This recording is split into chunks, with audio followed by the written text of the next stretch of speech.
Hi guys, welcome to the Business and Marketing video podcast. And joining me today is a very special guest all the way from Australia. He is an entrepreneur and innovator, Dr. Harry Marget. Thank you so much. Thank you so much for joining me today. I know you're a very successful businessman and very famous in Australia. So what an opportunity this is. Oh, you're very welcome. My police record precedes me. So, Harry, the pandemic, the COVID pandemic is affecting pretty much every dentist around the world. So, I'd like to ask you some questions of what your recommendations are in terms of what practice owners should be doing right now to prepare so when they come back, they'll be ready to start seeing patients, because I'm sure when dentists go back to their practice, the way their practice won't be the same. The way patients perceive us won't be the same. So what are some of your recommendations? I've got a few. I'm going to go through them with you in some sort of reasonable order, if I may. The very first thing is that I think that dentists need to organize their thinking. And there are 10 essential things that I think every dentist needs to decide before he starts making these preparations. Now, the very first thing I've labeled in some of the talks I do called, what is your iPod? Now, most young dentists will say, oh, that's the thing you listen to music on. No, I actually call that the point of difference. What is your point of difference? Now, in all the practices I go into and I say, well, what is your point of difference? They say, oh, I don't know, we're nice to our patients, we're kind, we're considerate. That's not good enough today. Today, you have to have something that makes you stand out. So I tell dentists that are going back to this area after this pandemic, think about it today. Write it down. What is it that you do differently that makes you stand out from the crowd? And then you need to start building on that. The second thing is, what is your business plan? You can walk into a dental surgery and you say, well, what is your business plan? They say, oh, I don't know. I just open the door and put my shingle out the front and hope to God that somebody walks in. That's no longer good enough. Today, you have to have a plan. And I'll go into that in a bit more detail in a minute. Then you need to organize your thinking into what are your key strengths? What are the things that you're really good at? What are the things you need to upskill in? What are the things that you could develop some strategies on? What technology do you understand? Okay. What are your resources? Sometimes you can't do these things because maybe you don't have the cash flow. Maybe you don't have the money behind you. Do you have a business plan that organizes your thinking into saving money to develop these skills? That's also important. Then you need to discuss, who are your personnel?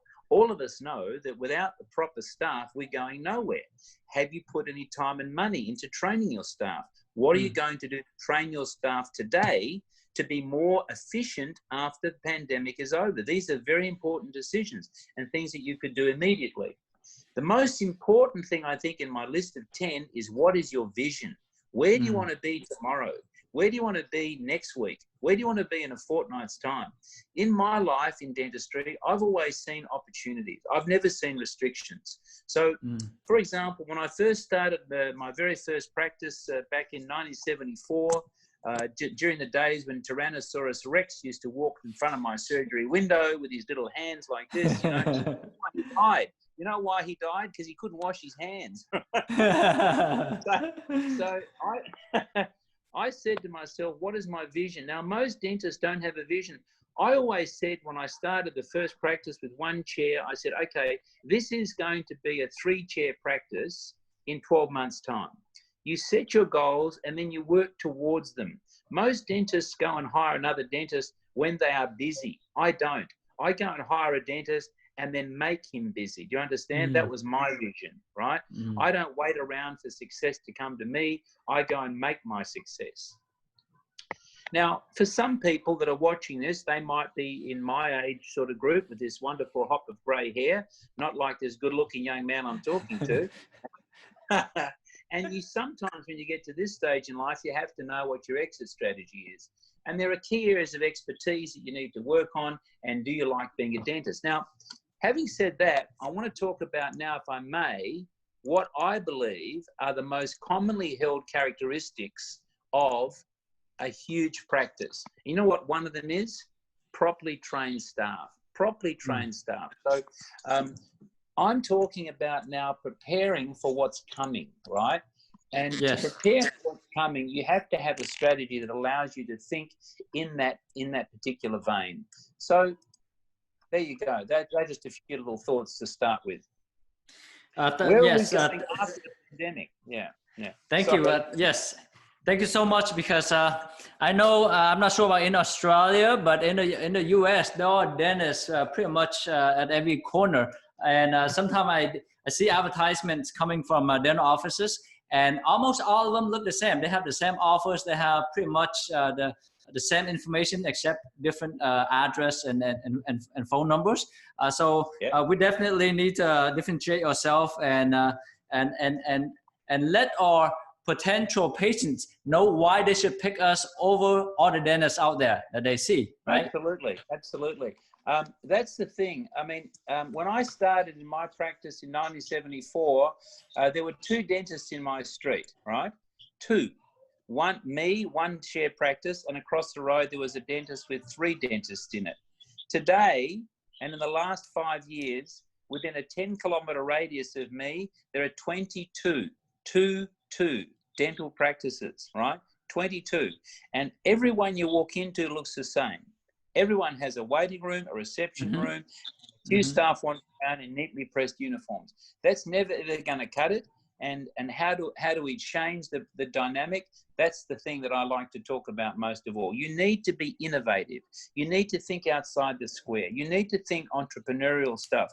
How do people like Richard Branson make money? They don't think like a normal airline owner. How does the guy that runs the Silver Fortune in the United States make his money? He thinks about what he's going to do after an event, okay? He talks about the things that could be, that should be, okay? I've always believed that nothing is a dream. Everything is possible if you really want it. And the only way you're going to succeed is by believing in the end result and then going to make the steps ahead of it. I believe dentists today, in this environment with the pandemic going on, they should be in their practices. They should be seeing their emergency patients, which is all we're allowed to do today. But instead of just doing the emergency, instead of just putting the glass ionomer cement on a broken tooth, you should be sitting there and talking about the treatment plan.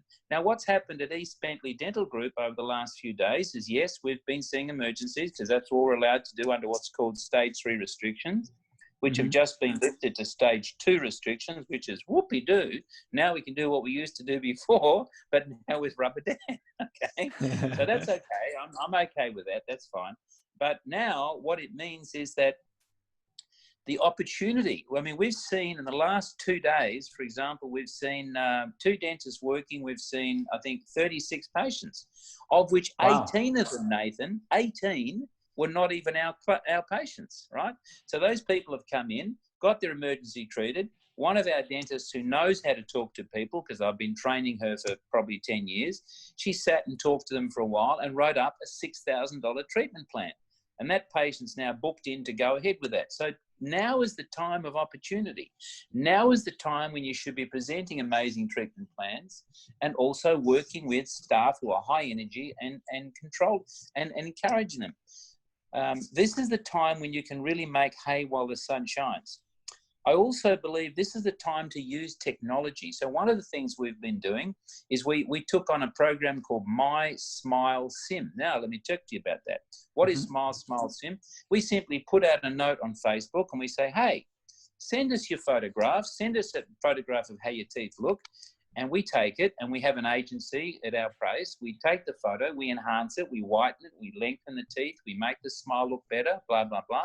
We send it back to them. It costs nothing, okay? And we say, hey, what do you think about this? Well, you can imagine, Nathan, when people see that today and they're sitting in their homes with nothing to do, they say, hey, I like that look. I think I'd love to look like that. And I'd love my teeth to look better. And this is what we can look like when it all comes back, right? But it works. Sorry, a bit of humor there. So it actually works very, very well. And it costs nothing. You put the ad on Facebook, people respond to it, you send them back the photograph, and the phone keeps ringing and people say, no, I'd like to book in for a cosmetic consultation. So this is a time of opportunity, Nathan. This is a time when you can really grow things. Wow, you are definitely an innovator and an out of the box thinker for sure. As many dentists are home watching Netflix, eating a lot of junk foods and gaining weight, you are you are thinking of ways to get more new patients in, but not just any patients, patients that want cosmetic dentistry. So High value, high value yes, patient. Yeah, yeah, yeah, yes, yeah. yes, I'm also yes. working on my fitness. I'm being inspired by a young man called Nathan Ho. I don't know if you know him at all. He's an amazing guy, you know. Bruce Lee thinks he's got a competitor. Nathan Ho's going to take over because he looks so much better than Bruce Lee and younger too. Oh no, more pressure on me now. I don't know why I made such a challenge. Now I have to make myself or force myself to exercise pretty much every day now. Harry, I know you're a very successful dentist in Australia. You started a chain of dental practices and you consolidated all of them pretty much into one mega practice right now. So That's right. can you talk a little? Can you talk a little bit about business development and some strategies that you utilize as far as marketing and systems that can move an average practice to a successful practice? Okay, I'll break that into two parts. Two of the strategies that I used, first of all, as I told you earlier, I sold all those practices and consolidated into one. Why did I do that? To reduce overheads, reduce costs, and improve efficiency.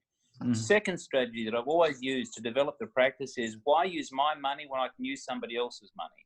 So I've always been a strategic planner. I've always borrowed money strategically, worked out the risk factor, diagnosed the risk factor, and then gone ahead. Third thing that I've done is I've used the advertising and marketing technologies that were available. In particular, one of the successful things that I've done and pioneered was radio advertising. Radio advertising. Since I started writing my own copy, writing my own ads and recording my ads on 2 FM stations here in Melbourne, where the demographic is, one demographic is 35-year-old to 55-year-old, that's Gold FM, and the other demographic is 25 to 35-year-old demographic. And we run those ads 7 days a week, 24 hours a day, 365 days a year. That's been an amazing boost to the business. It has gone from go to what, it's just been incredible, right? The absolute uptake, the return on investment was such that Nathan, when we were going prior to the pandemic, we were seeing 16 to 18 new patients a day. Wow. Wow. Okay. Wow. Okay. Wow. And they were all coming in from the radio. And just yesterday, I was in the practice, you know, we're doing some strategic planning about next Monday where we're going to stage 2. And a young mother came in, just to give an example, with her daughter. She was 8 years old. And she said, okay, there's Dr. Marget over there. Why don't you go and say hello? So she came home and said, hello, Dr. Marget. I said, oh, hello, what's your name? She said, my name's Karen Jacobson. I said, oh, that's great. And then the mother said, tell him where you live. And she says, eastbentleydentalgroup.com.au. So the radio ads are really working because even 8-year-olds are remembering the jingles. The other thing that I've done is I've put a lot of time and money into investing in my staff. So I've been training my dentists constantly. I've been innovating in that area. I've been sending dentists to courses. Like I sent one of our young dentists to the pinhole course. We brought that back in. I was the first person in Australia to introduce general practice orthodontics. I was the first person to bring POS to Australia. I brought Skip Truitt to Australia. So I've always invested in technologies and methodologies that are going to make money. I'm currently looking into 3 new technologies to do things such as diagnose and treat bad breath. I'm actually well and truly down the road on that. In fact, I've just started doing that. I've also got a new technology coming out soon where we'll be taking 3 drops of saliva, analyzing the saliva to see what your inflammatory markers are.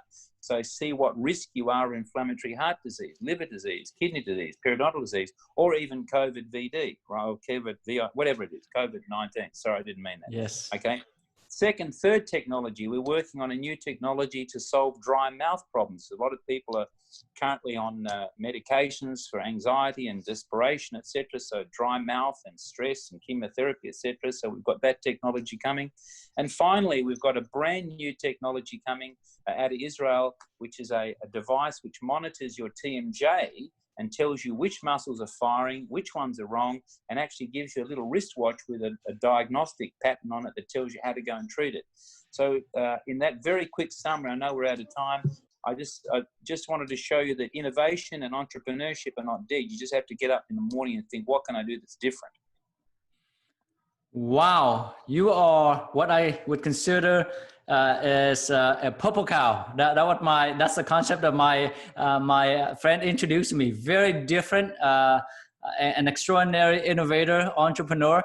Now, most people, you know, when after they practice for about 20, 25 years, they're thinking about retirements already. But it seems like you don't think about retirement at all, right? You still having fun running your business and still innovating.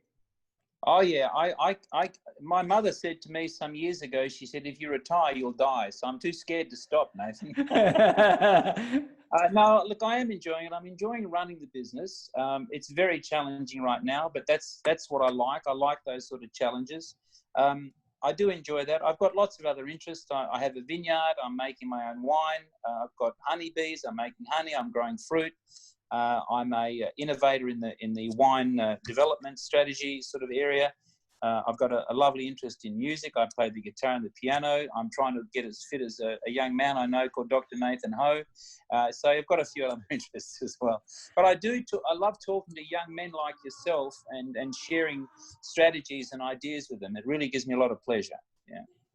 If you were to talk to some practice owners that just graduate from dental school, or has about $400,000-$500,000 in student loan, and spend another $400,000 to $500,000 to build a dental practice, and now they have to shut down because of this pandemic.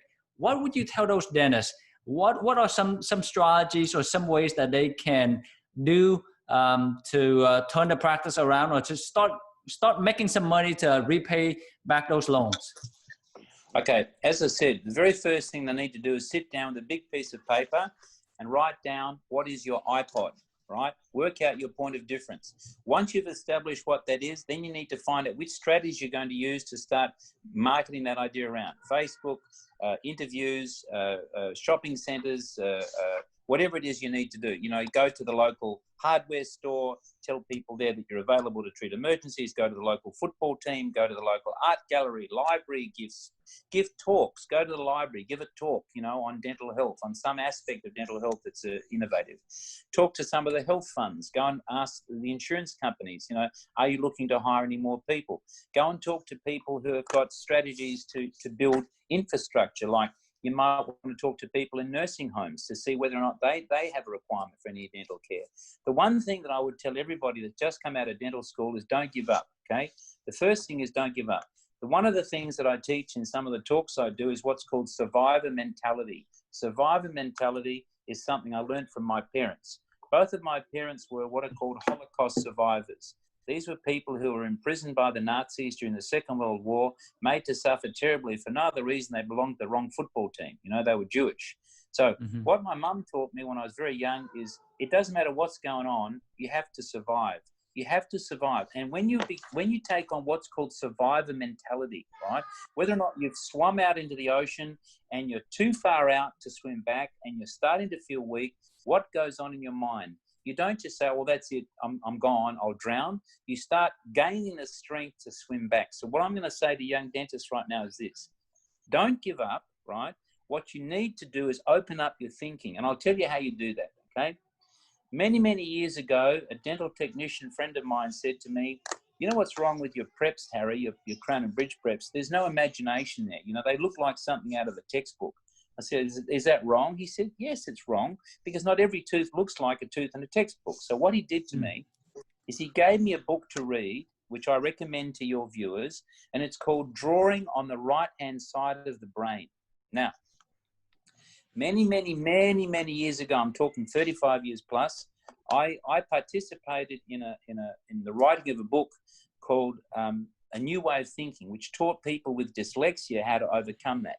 Now, I'd also recommend that book. But getting back to the first one on drawing the right-hand side of the brain, if you read that book, you'll see that drawing is about looking at things differently. So I'm going to say to your young dentist this. Don't get up in the morning and look in the mirror and say, well, there you go, I'm John Smith, I'm just a dentist. Look at what you want to do, close one eye, look at it again, close the other eye, look through the other eye, and see what you see. And what you'll see will be an amazing intuitive capacity to do something differently. You've got to look inside. You've got to develop survivor mentality. You've got to swim against the tide, even when it hurts. And believe me, it's hurting right now. You've got to find a way to swim up against the tide and become creative.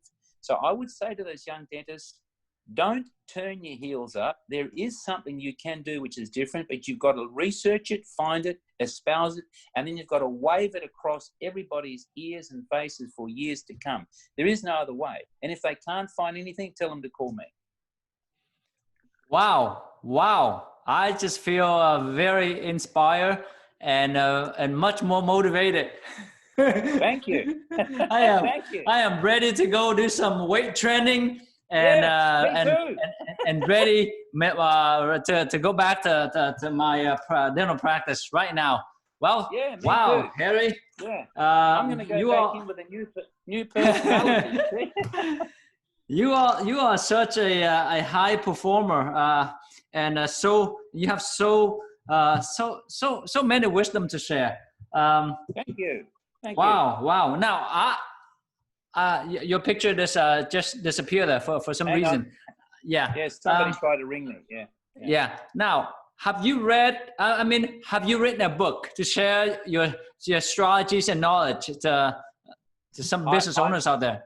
Yeah, I'm currently preparing a book, but every time I start writing it, I screw it up and throw it away and start again. I haven't as yet because every day that I wake up, the ideas are all fresh and different. I mean, it's amazing. My head just doesn't stop coming up with new and innovative ideas. So, one day when I'm sitting in the vineyard doing nothing, I'll probably do that. But before that day, I have to find a way to drink through this big bottle of Pinot Noir. I'll fly to Australia to join you. No, I haven't written a book as yet. I find that if you start writing a book on this sort of stuff, it's out of date before you even get to the second page because everything is changing so rapidly in this business. When I started writing this book in January last year, who would have thought we'd be sitting here today talking about a pandemic, That's crazy. So I find that when I put this stuff down on paper, it looks pretty good in the first instance, and then 10 minutes later, it makes no sense at all. So I think what I'll do is I'll keep doing these sorts of chats, and then once I finally get this sort of stuff clear in my mind, I'll try and put something together. But the only other books that I'm interested in writing are how to make really delicious sourdough bread, which is one of my passions, as you've probably seen on Facebook. Yeah. I love making bread, and I love making wine. No, I haven't written a book. I'm sorry to take so much of your time. No, that's great. I hope that one day you will write a business book and share your strategies and principle in there, because I know the principles are the same, but the strategy change over time. Harry, I'll be happy to do that. Yeah. Yes. Now, you're such a resourceful person. I'd love to do this more often with you, and maybe next time we'll do it live on Facebook. Absolutely, mate. I'd love to do that. I'd love to do it. Well, thank you so much for joining me today, Harry. Before we go, please offer us one or two things that dentists should do when they get back to their practice. Okay, the very first thing I